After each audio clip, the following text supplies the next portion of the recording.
আসসালামু আলাইকুম, welcome back to my channel. আশা করি সবাই ভালো আছেন। আবারও নতুন একটি রেসিপি নিয়ে আপনাদের সাথে শেয়ার করব। কালারফুল ব্রোকলি রান্না করার রেসিপি। দেখতে যেমন সুন্দর, খেতেও অনেক লোভনীয় হয়েছে। এই বেগুনি কালার ফুলকপি রান্না করার রেসিপি বা ব্রোকলি আপনারা যাই বলুন না কেন, দেখুন কতটা সুন্দর দেখা যায় এই ব্রোকলি। কালারফুল ব্রোকলি এই শীতের সিজনে বাজারে অ্যাভেলেবেল পাওয়া যায়। আপনারা এই টাটকা সবজি একবার হলেও ট্রাই করে দেখতে পারেন। আমি সবজিটা ভালো করে কেটে ধুয়ে পরিষ্কার করে নিয়েছি। দেখুন কতটা সুন্দর হয়েছে এই সবজি। কালারফুল সবজি দেখতে অনেক সুন্দর লাগে, খেতেও অসম্ভব মজার হয়। আপনারা যে ফুলকপি রান্না করেন তার চেয়ে দ্বিগুণ মজা এই কালারফুল সবজি। আমি এখানে একটি ফ্রাই প্যান বসিয়ে গরম করে দিয়ে দিব পরিমাণ মতো তেল। এখানে আমি পেঁয়াজ কুচি করা, পেঁয়াজগুলো হালকা ব্রাউন করে ভেজে নেব। এখানে দিয়ে দেব কিছু কাঁচামরিচ ফালি করা। আপনারা আপনাদের ঝাল বুঝে কাঁচামরিচটি অ্যাড করবেন। এখানে আমি কিছু চিংড়ি মাছ উপরের খোসাগুলো ছাড়িয়ে কেটে নিয়েছি।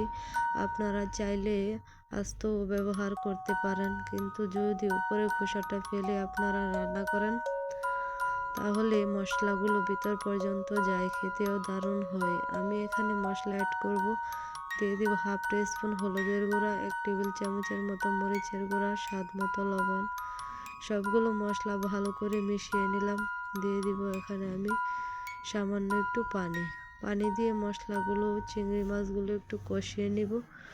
কষানো হয়ে গেলে এখানে একটি বড় সাইজের আলু দিব। আপনারা চাইলে আলু পছন্দ না করলে স্কিপ করতে পারেন, আর যদি দেন তাহলে খেতে অনেক ভালো হয়। আলুটা দিলে অনেকটাই মাখা মাখা হয় এই সবজি। এভাবে যদি আপনারা এই কালারফুল সবজি রান্না করেন, এই ব্রোকলি অ্যাভেলেবল বাজারে পাওয়া যায়। এই শীতের সিজনে বাজারে অনেক রকমের সবজি, নতুন নতুন সবজি বাজারে ওঠে। আপনারা এই শীতের সিজনে প্রতিদিনই নতুন নতুন সবজি রান্না করে খাবেন, কিন্তু খেলে শরীরে অনেক পুষ্টি, হেলদিও হবে। আপনারা অবশ্যই এই সবজি রান্না করে খাবেন। পরোটা বা ভাত দিয়ে যাই দিয়ে খান না কেন, খেতে দুর্দান্ত হয়। এখানে আমি কিছু ধনিয়া পাতা কুচি দিয়ে দিয়েছি। হাতের কাছে থাকলে দিবেন, না থাকলে স্কিপ করতে পারেন। কিন্তু এই শীতের সিজনে বাজারে সব রকম সবজি সব কিছুই পাওয়া যায়। আপনারা একবার হলেও ট্রাই করবেন। আশা করি যদি আমার ভিডিওটা আপনাদের কাছে পছন্দ হয়, অবশ্যই লাইক, কমেন্ট, শেয়ার করবেন। আর নতুন নতুন ভিডিও পেতে অবশ্যই বেল বাটনটি অন করে দিবেন। আমার ফেসবুক পেজ ফলো করবেন। অবশ্যই আপনারা ভিডিওটা শেষ পর্যন্ত দেখবেন। এই পর্যন্তই, আপনারা সবাই ভালো থাকবেন। আল্লাহ হাফেজ।